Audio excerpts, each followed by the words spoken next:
Сәлеметсіңдер ме балалар? Бүгін біздің каналымызда математика 1 сыныптың 65-ші сабағы. Сабақтың тақырыбы қосу және азайту өзара кері амалдар. Балалар, бүгін 65-ші сабақ қосу және азайту өзара кері амалдарды орындайтын боламыз. Алған білімдерімізді қолданамыз. Бірінші тапсырмаға қараймыз. Суретке қара. Неше бала саяхатқа шықты? Ересектер нешеу? Төмендегі жазуларды түсіндір дейді.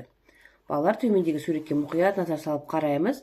Бұл жерде біз 3 отбасыны көріп тұрмыз. Бұл бірінші отбасы, екінші отбасы және үшінші отбасы. Ересектер саны 1, 2, 3, 4, 5. Яғни 5 ересек бар екен. Ал енді балаларды санайық. 1, 2, 3. Яғни 3 бала бар екен. 5 қосу 3 тең 8. Бұл жерде 5 пен 3 бұлар қосылғыштар, ал 8 қосындының мәні. Мына жерде 8 азайту 3 тең 5 дейді. 8 дегеніміз бұл жерде азайғыш, 3 дегеніміз азайтқыш, мынау 5 дегеніміз айырманың мәні болады екен. Келесі тапсырма балалар түсіндір дейді.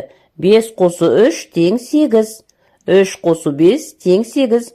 Бұл жерде қосылғыштардың орны ауысса да қосындының мәні өзгермейді. 8 азайту 3 тең 5, 8 азайту 5 тең 3. Ал енді балалар төмендегі ережеге назар салып қараңдар.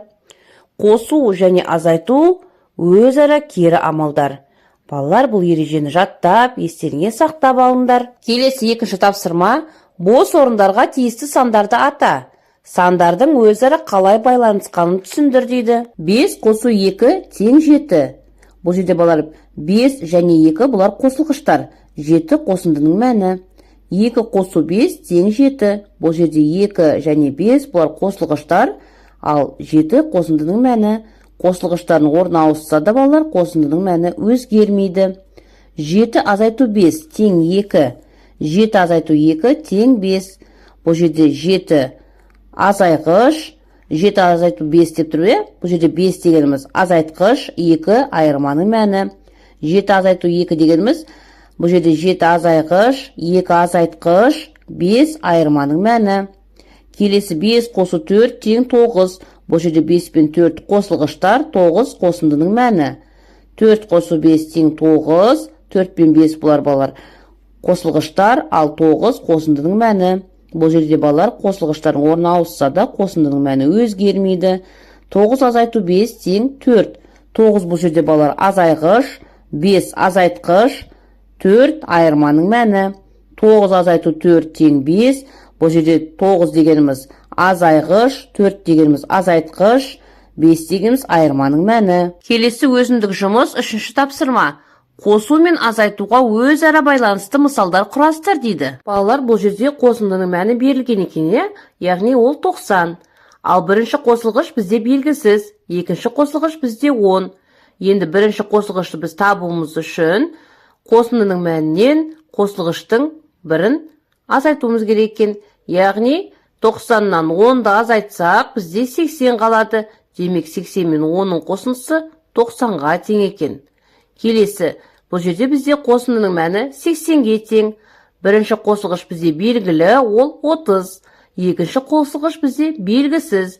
Демек енді біз осы есепті шығаруымыз үшін қосындының мәнінен қосылғыштың бірін азайтамыз. Яғни 80-нен 30-ды азайтамыз. 80-нен 30-ды азайтқан кезде бізде 50 шығады. Демек бізде балалар екінші қосылғыш ол 50 екен.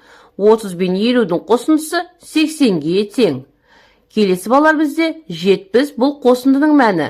Бірінші қосылғыш бізде белгілі, ол 40, ал екінші қосылғыш бізде белгісіз. Яғни балалар, бұл есепті шығаруымыз үшін біз қосындының мәнінен, яғни 70-тен қосылғыштың бірін азайтуымыз керек. Яғни 70-тен біз 40-ты азайтуымыз керек екен. 70-тен 40-ты азайтсақ, балалар бізде 30 шығады. 40 пен 30-дың қосындысы 70-ге тең. Келесі балалар, математика күнделікті өмірде 4-ші тапсырма. 2 себетке бөліп салуға көмектес. Әр қайсысында 7 килограммнан болатындай орналастыр. Балалар, төмендегі суретке мұқият назар салып қараймыз. Балалар, төмендегі суретте бізде әртүрлі жемістер мен көкөністердің суреттері тұр, және олардың әрқайсының өзінің салмақтары да жазылған екен. Ендеше, осы берілген жемістер мен көкөністерді 2 себетке 7 килограммнан аспайтындай етіп салайық. Бірінші себетке балалар біз 3 килограмм пияз, 1 килограмм алма, 2 килограмм сәбіз және 1 килограмм қияр салсақ болады екен. Сонда бізде барлығы 7 килограмм болады. Келесі астында екінші себетке біз 2 килограмм банан, 2 килограмм апельсин және 3 килограмм картошка салсақ болады екен. Сонда бізде барлығы 7 килограмм шығады. Сонда бізде артылып қалғаны 1 килограмм орам жапырақ екен. Келесі тапсырма. Сен зерттеушісің. 5-ші есеп, қай заттың суреті қойылмаған дейді. Балалар, ең бірінші кестеден бастап қарайық. Бұл жерде көліктің, қайықтың және ұшақтың суреті берілген. Енді бұл жерде бос орын тұр. Осы бос орында ненің суреті жасырылғанын білуіміз үшін біз алдымен қайықтың суретін есептеп шығайық. Қайықтың суреті бізде 1, 2, 3, яғни 3 қайықтың суреті бар. Көлікті есептегенді 1, 2 және 3. Бұл жерде 3 көлікті суреті бар. Ал ұшақтың суреті бізде 2-ақ сурет қана екен. Демек, бұл жерде бос орында бізде ұшақтың суреті тұру керек екен. Келесі екінші кестеге назар салып қараймыз. Бұл жерде пойыздың, көліктің және автобустың суреті тұр. Мына жерде пойыз және автобус тұр. Демек, ортасында бізде көліктің суреті жетпей тұр екен. Енді бізде көліктің суреті жетпей тұр, көлік деп жазсақ, мына жерде пойыз бар. Демек, бұл жерде автобустың суреті жетпей тұр екен.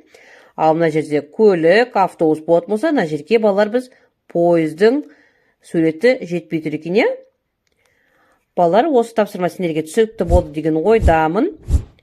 Бүгінгі сабақ осымен аяқталды. Назар салып тыңдағандарыңа рахмет. Сабағына лайк басып, каналға тіркелуді ұмытпаңдар. Келесі кездескенше.